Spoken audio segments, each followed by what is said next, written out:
L'Afrique, un continent immense, riche en ressources naturelles, en cultures et en peuples, mais aussi au centre d'une bataille silencieuse.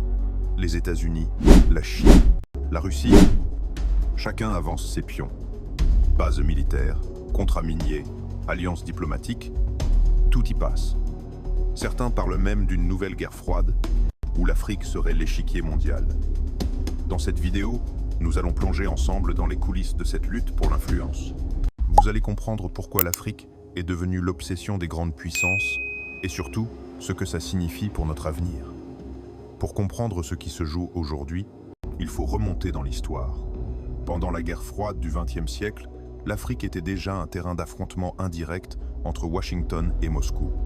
Des pays comme l'Angola, le Mozambique ou l'Éthiopie ont été soutenus par un camp ou l'autre, souvent avec des livraisons d'armes et des conseillers militaires. Après la chute de l'URSS en 1991, les États-Unis se sont retrouvés sans véritable concurrent. Mais ce temps est révolu. La Chine est arrivée avec ses investissements massifs dans les infrastructures, et la Russie, elle, est revenue avec ses alliances militaires et ses mercenaires. Alors, pourquoi l'Afrique attire-t-elle autant les puissances aujourd'hui? Première raison, ses ressources naturelles. Pétrole au Nigeria, cobalt en RDC, uranium au Niger. Des matières premières essentielles pour l'économie mondiale et la transition énergétique. Deuxième raison, sa position stratégique. Le canal de Suez, la mer Rouge, le golfe de Guinée, ce sont des points de passage vitaux pour le commerce international. Troisième raison, sa démographie. En 2050, un humain sur 4 vivra en Afrique. Un marché colossal et une main-d'œuvre jeune.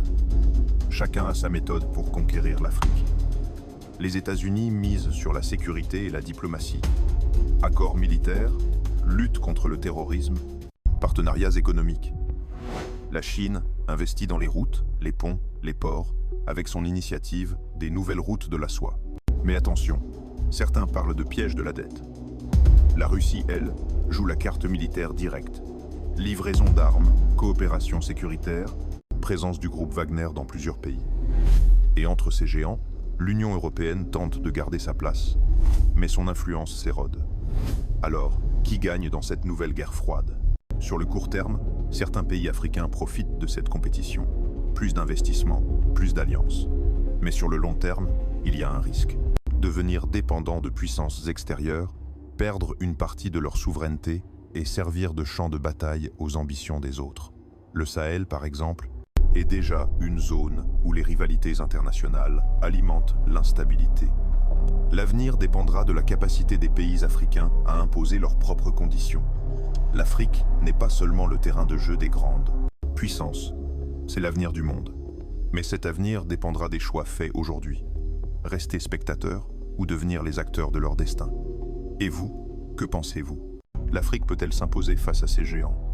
Dites-le en commentaire, abonnez-vous pour ne pas manquer nos prochaines analyses, et à très bientôt dans Monde en équilibre.